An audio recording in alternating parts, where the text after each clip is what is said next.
Pero entonces, si estamos hablando de que Latinoamérica, y en este caso México, tiene una ley que protege y el INPI que también lo hace, ¿cómo es el contexto mexicano en cuanto a la piratería? Pues es que hay que tomar en cuenta que en México la economía informal es muy importante. O sea, creo que forma el 50% o más del 50% de de los trabajadores de México forman parte de la economía informal. Y estas son personas que no se alinean a cuestiones como pagar impuestos, ese tipo de cosas. Pero realmente creo que es como un 20% del Producto Interno Bruto. O sea, realmente es una parte importante de México. Entonces, hasta cierto punto, como que ya es algo normal. ¿Qué podemos ver que es objeto de piratería? Uy, las películas yo diría que es lo primero. Sí, definitivamente, a nivel mundial, yo creo. Sí. Y luego ropa. Maquillaje. Sí. ¿Qué más? O sea, no, yo no sé la lista exacta de qué es el primer lugar ni nada, pero puedo Es, pensar.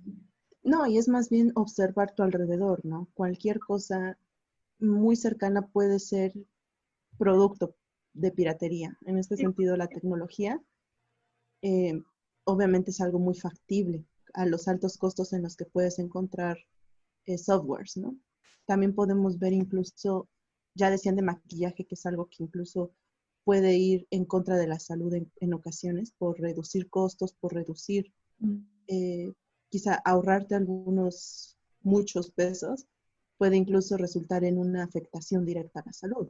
Evidentemente también tenemos aspectos de medicamentos incluso, que están relacionados con laboratorios clandestinos. Entonces, no solamente es la parte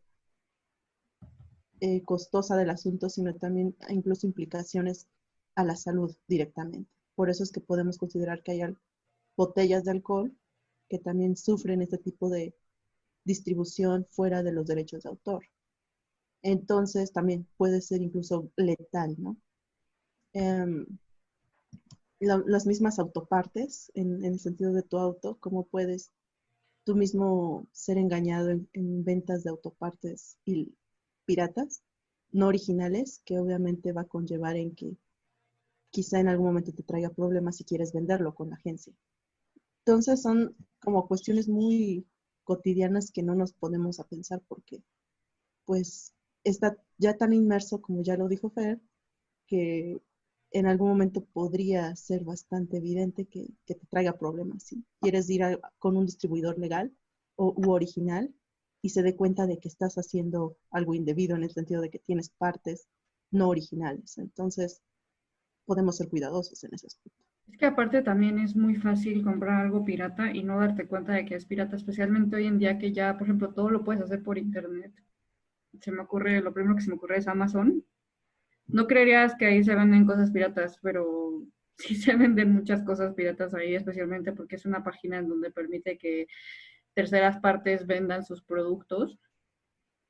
Entonces tú te puedes meter ahí con toda la confianza del mundo, no te van a robar dinero, pero el producto que tú piensas que, es que mira, lo estoy encontrando más barato aquí y es original, puede que no sea original. Y ahí es cuando empiezan los problemas. Y también hay que tener cuidado en ciertos productos. Igual en unos no hay tanto riesgo en productos piratas como podría ser la ropa. Pero cuando se trata de medicamento, electrodomésticos, o sea, ahí sí puede ser riesgoso qué productos estás comprando. Sí. De hecho, estaba viendo aquí, bueno, noticias, dice así sucede, fue lo único que encontré de este año de México y la piratería, y menciona que los bienes de mayor falsificación son medicamentos, productos de limpieza personal como cremas y maquillaje y artículos de uso personal como ropa y calzado. Entonces, en cuanto a medicamentos, sí hay que tener muchísimo cuidado donde los estás comprando. Y es parte, ¿no?, de el contexto mexicano, que muchas veces, pues, un medicamento es muy costoso y tú crees que porque lo encontraste más barato, pues, es algo bueno.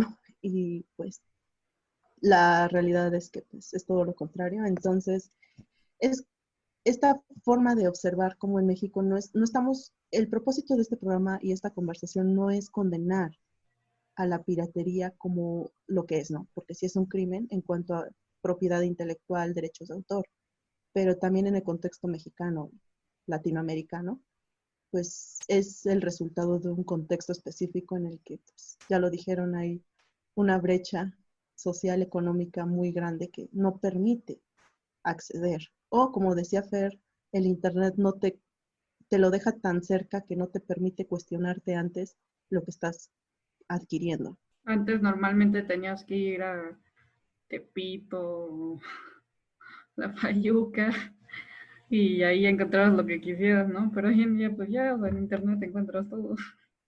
Exacto. Entonces, muchas veces es inocente de nuestra parte no cuestionarnos o prevenirnos, y otras veces es por necesidad, que tú necesitas cierto producto y no lo encuentras a tu alcance. Entonces, ¿qué llevas, no? Entonces, es ahí donde la piratería es parte de un contexto difícil.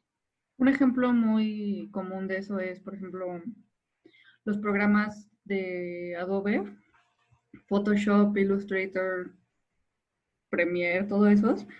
Este, pues muchos estudiantes los necesitan, especialmente los que estudian cuestiones como diseño gráfico, comunicación. Pues es que son programas necesarios y están carísimos. O sea, el precio es ilógico para alguien que apenas está estudiando la carrera. Entonces es lógico que esas personas busquen otras opciones. Sí, de hecho hay universidades que llegan a facilitar esos programas y eso está bien, pero también hay muchas otras que es como, bueno, ¿cómo le hago? Lo más fácil, voy a conseguir el disco en la Fayuca, instálalo y a ver. Ya después vemos qué onda. Sí. Pero sí es muy común y también los precios de estos productos son muy elevados y es lo que discutía con Fati la vez pasada de, bueno, es que si la gente empezara a pagar por el producto, igual y el precio disminuiría, pero también es como no puedes empezar a pagar ese producto si no tienes el dinero, o sea, es ahí como un poco ilógico. Es un círculo vicioso que no puede ser iniciado porque no hay dinero suficiente. Y bueno, entonces ya para entrar a lo que es México, vale la pena que mencionemos cifras, ya sabemos, ¿no? O sea, hablamos de cosas normales, de lo que vemos en la calle, de lo cotidiano, pero ¿ha habido algo al respecto que se haga un estudio, una estadística al respecto? Y la respuesta es sí. Pueden ustedes mismos buscarlo en internet y comprobar los datos. Se llama Encuesta para la Medición de la Piratería en México.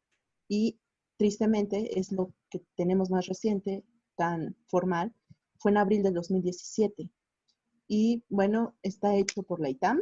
Entonces, bueno, es el estudio más importante en cuanto a medir la piratería en México. Pero como dijimos, tiene ya una antigüedad de 3 años. Y bueno, ¿qué es lo que sacó esta?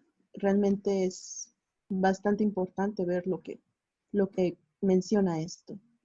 Y bueno, básicamente menciona que 8 de cada 10 mexicanos consumen piratería, algo demasiado obvio, y obviamente eso le cuesta 43,000 millones de pesos anuales al país. Entonces, es solo una parte de lo que demuestra esto. Cuando mencionas que le cuesta 43 millones de pesos al país, Sí, eso es este, lo que arroja los datos de esta encuesta del 2017.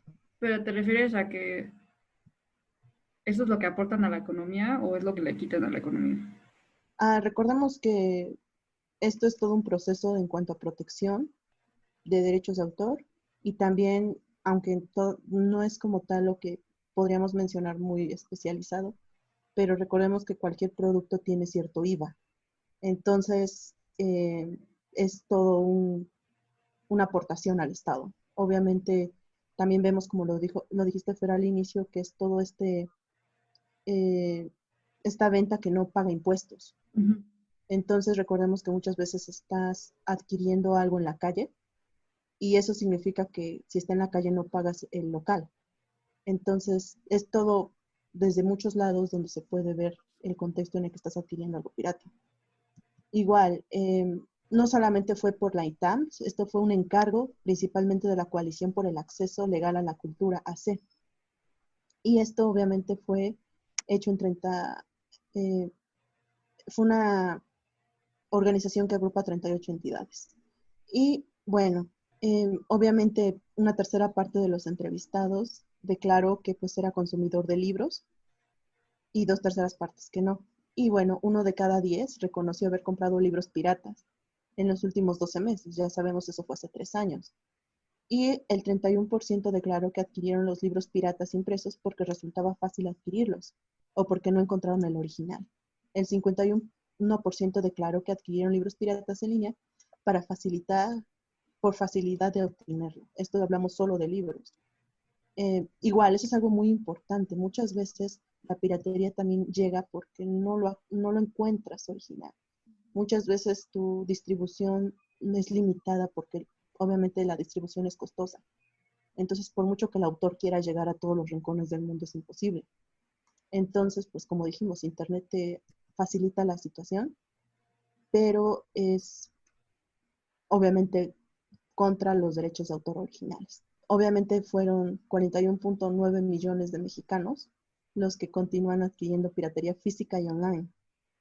Fueron 1,200 entrevistas realizadas a una población mayor de 18 años. Eso es básicamente el alcance que tuvo esta encuesta de hace 3 años. Sin embargo, pues es un gran indicador de lo que ya sabíamos todos. Y obviamente que abarcó, ya lo dijimos, música, películas, libros, software, fotografías, pintura y escultura. Todo eso es algo que pues puede ser pirateado, si valgas el término, y todo también estaría protegido por el INPI y los derechos de autor. Una cuestión que decías de los libros se me hace interesante porque pues nosotros como universitarios lo vivimos. ¿Cuántas veces no buscamos los artículos en internet porque están muy caros? $30 por un artículo y necesitamos como 30 artículos por ensayo. Y pues sí, en ese sentido, la verdad es que a mí me cuesta mucho trabajo decir si estoy en contra o no de la piratería, porque pues, es que es conocimiento, ¿no? Y también esta encuesta, volvámonos al 2017, hace 3 años, ¿cuántos años teníamos? Porque de esta encuesta, 31.3 millones de mexicanos entre 18 y 24 años fue el grupo de mayor consumo en cuanto a productos de piratería. Obviamente es la edad de un universitario. Sí, de gente que no tiene dinero y quiere comprar cosas. Y bueno, eso es algo muy importante a señalarlo, porque aquí, por ejemplo, lo encontrábamos. Gracias a la piratería, las familias de menos recursos pueden comprar cosas que antes no podían. Y eso es algo que sí tenemos que tener en cuenta. Y al mismo tiempo es efecto negativo al país. Es, como dijimos, un círculo vicioso que es imposible de parar porque pues, no hay recursos para alcanzarlo algo original o proteger a los derechos de autor, pero eso también está afectando al país, porque como ya dijimos, si no hay demanda suficiente, el producto original nunca va a llegar o no va a reducir costos.